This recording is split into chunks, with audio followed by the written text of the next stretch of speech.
looked at me and this dude, and you're like, that's the better bet. You know, like, I don't know. Like, but yeah, like, I do think it's just, you try your best effort and just see what happens, you know? Yeah. And let the cards fall where they fall. And so, like, for whatever reason, it didn't click. Yeah. But I'm still good because, like, I still get I have a decent job. I'm not stressing over the electricity bill. I get to hang out with, like, incredible people. And what else would you want to hang out with? Yeah. You know, like, there's so many incredible people that you run into and you learn from them. Yeah. And, like, you kind of become a little bit of a soul catcher, you know? So, like, each and every one of these people, they absolutely leave a mark on me. Mm-hmm. And you hope like hell you never disappoint them. Because, like, your boss could get mad at you, that's cool. But, like, if I disappointed one of my clients or one of my vets, man, like, that's heartbreaking. You know, because, like, you hope that their time, like, if you're waking up 5 in the morning, 3 in the morning to get to me, I really hope that it's worth your time. You know, like, I don't want to waste your time. Like, there's a million other things we could be doing. Mm-hmm. You know, like, I'm sure you could be with your kids, like, 5 minutes more in your life than you could have, you know? And so, like, I hope that it's worth it. I really do. And so, I don't care, like, you never see, like, vets arguing with me. Like, you'll see vets cussing out VA workers or, like, other service officers every once in a while. But you really don't see that with me because, like, one, I simply don't have the time to argue with somebody. And two, I'm not really there to, like, debate. I'm really there to help. Mm-hmm. You know, so, like, guys get it. And so I don't really get the angry people too much. And, like, and usually when I get the angry guys, they're angry about the VA or something like that, but not necessarily you. Yeah. You know, not something you did personally. Yeah. And so you could understand that. Yeah. You know, so, like, sometimes some guys have to blow off some steam, and that's all good, you know, because we've been in the military. You've been cussed out before. Like, yeah, it ain't gonna hurt. Yeah. You know, so, like, let this dude, like, vent a little bit, and then we get back to work. Yeah. Like, it's all good. Always, my go-to is to hug it out. You know? Like, like... People just come in just hot. Yeah. I just go in with open arms and like, what are you doing, man? I'm like, just embrace it, bro. Just, and that always is, I mean, it isn't always, but you know, you gotta like, read the room. Yeah, right. Yeah. And I think that's the thing too with the military is like, you kind of have a good sense of who you're dealing with or who's that guy walking down the street type deal. Yeah. And you're hoping that you hit it right, you know? But most of the time you kind of got a good vibe on people and like I don't necessarily value my own life. Like I'm really valuing others. So like you beat me up, whatever.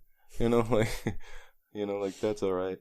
But like I really hope like you help somebody, and so when you find somebody at this position when you first meet them and like a year or two later or 6 months later, you know, and you see them at this higher level, it's the coolest thing in the world.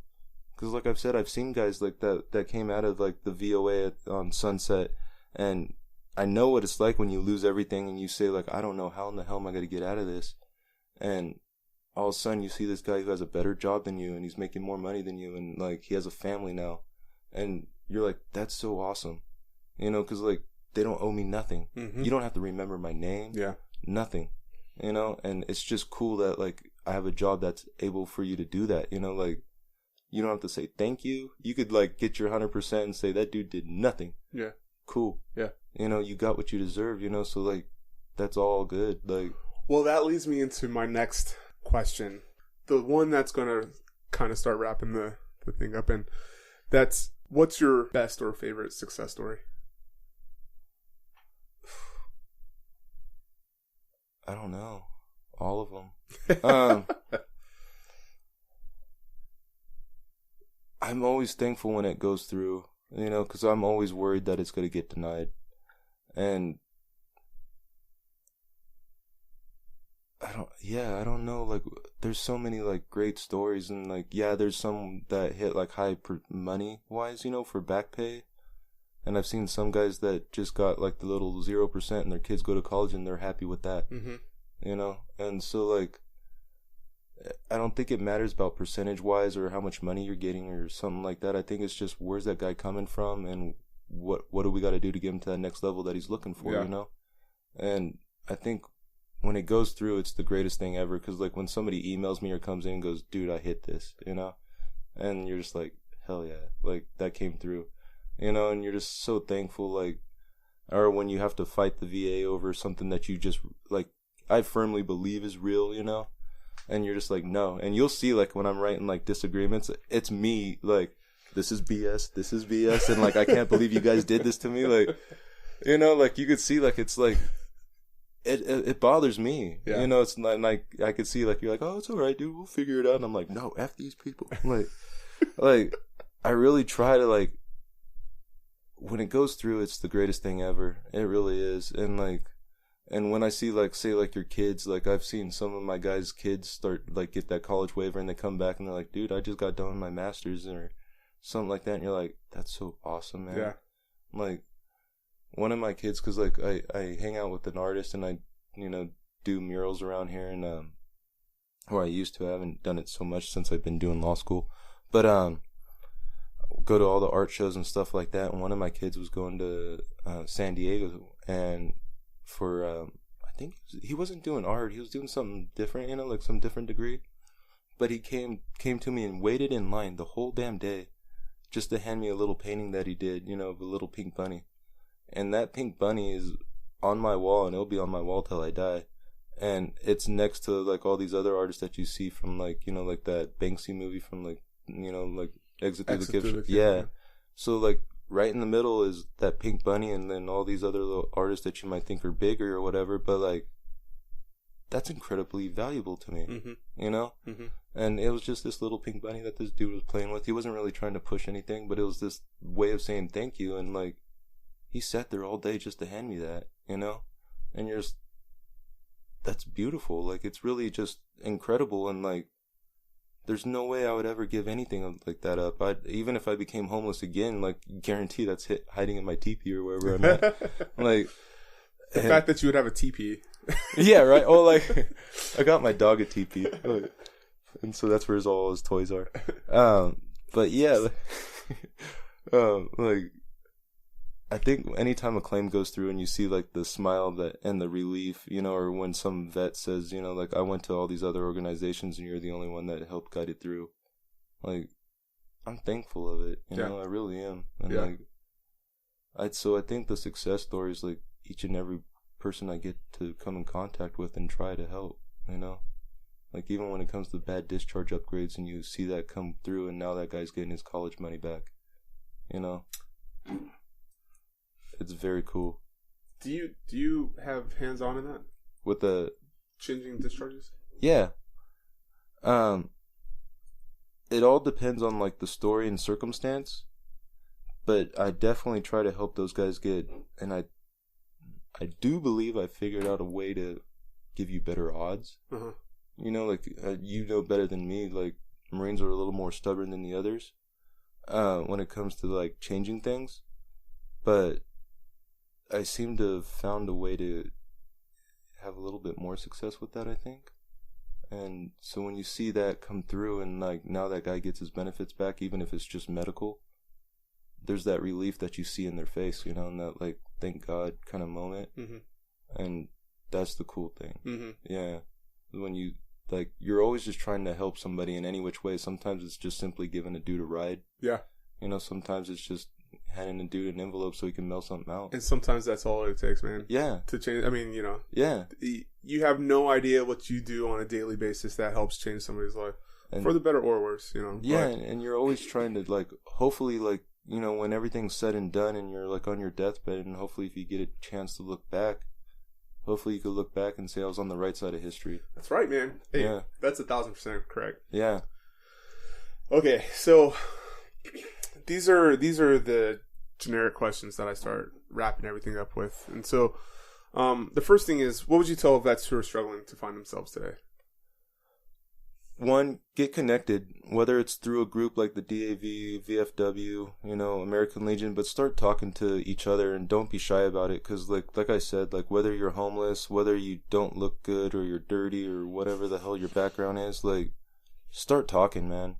And if you run into somebody that starts to, like, give you BS and you don't dig them, just be thankful he showed that he's an ass, and like find somebody else. Yeah, that he didn't waste any more of your time. Yeah, you know, so like I always like, because I know you'll hear, you know, oh, the VA sucks, and it's really not the VA, it's that one individual you ran into. Yeah. But I promise that I've ran into some incredibly caring people that worked at the VA, that still work at the VA, that are trying like hell to help people in incredible ways, even beyond what their jobs are. And you just got to run into those. Yeah. You know, so like when you run into somebody that says screw off or you don't deserve nothing, go find somebody else. Yeah. Because I really believe, I don't care what you did in the military, you can get some kind of benefit from it, because almost everything we've done, regardless of what your job is, you're either around something loud or you've been in a stressful incident at some point. You know? And then there's all those little things like your knees and your back or whatever. And so I do think you just got to connect, and you got to make that effort. Like, I know it's hard as hell, because like I've had that depression where you can't get out of bed and your body's just like no dice. You know, like that day's done already. And I get that. But the moment you get that moment to get up, and the moment you say, you know what, something's got to change, and start trying, you know, but it's always one step forward. Yeah. Like, whether it's a mile or an inch, as long as you're going forward, you're going to get there. That's right. And outside of what you would tell people struggling, what is the best advice for transitioning? Realize that it's a different world. One of the bigger things that I seen was like, my best friend is Brian. He's a year older than me. And when I got out of the military, our perspectives of life were just incredibly different. And I was only in for a short time.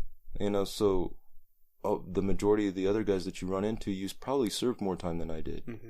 And if it affected me that way, then it sure as hell's going to affect you. And so I think you got to realize it's a different world.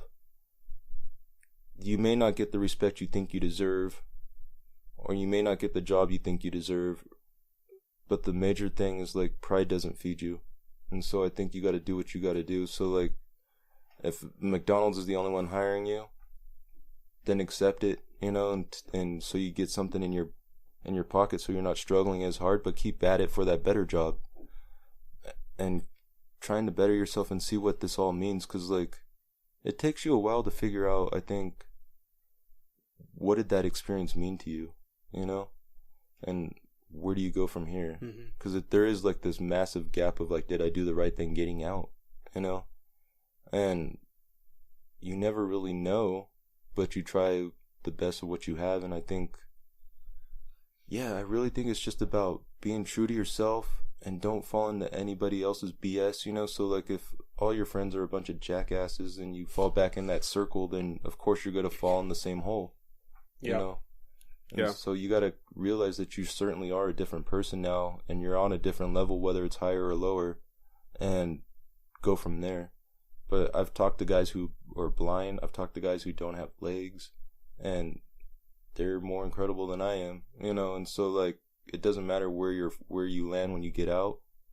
You just got to realize, this is where I'm standing and this is where I want to go. That's where you were placed. Yeah. And now you got to, like, because all you need is an A to B point, you know? So you know where the A is. So where's your B? Yeah. And once you find that B, start going. But don't let people knock you off that path. Yeah. You know? I want you to have a chance to plug your podcast, because it's my first time hearing about it. And, you know, if you're out there spreading the knowledge, then that's what's good. Yeah. So like, there's a podcast that's on Apple, and it's called Vet to Vet. And it's all like individual little things. So each little episode is like, you know, whatever little topic we're talking about. And people seem to really be digging it, and I hope, you know, somebody gets something out of it. And if you go on YouTube, it's called Veto Vet, because someone took Vet to Vet. And so if you type in Veto Vet, you'll see it. VETO? Yeah. Okay. And it's the most you'll probably ever see me talk, really. You know, because I don't talk very well, like especially if you're like, hey, can you go do a speech or something? Yeah. Like, my speech is like 3 minutes, you know, if I'm lucky, you know, it's like, I'm Joe, I do benefits, what you need. Yeah. You know? It's funny, Kirk Chief Johnson, right? Well, the guy who gave me this pen, he was like, oh, that was a great speech when I accepted this. And I go, this is dead man talk. You can't tell anybody. I know I'm about to publish this, but I go, you can't tell anybody this. He goes, what's up? I go, that was my first time ever doing public speaking. Yeah. Outside of being a coach, you know, like. Yeah, so at least you got the vibe, but like most of the time for me, it's one-on-one, you know? Yeah. But like when you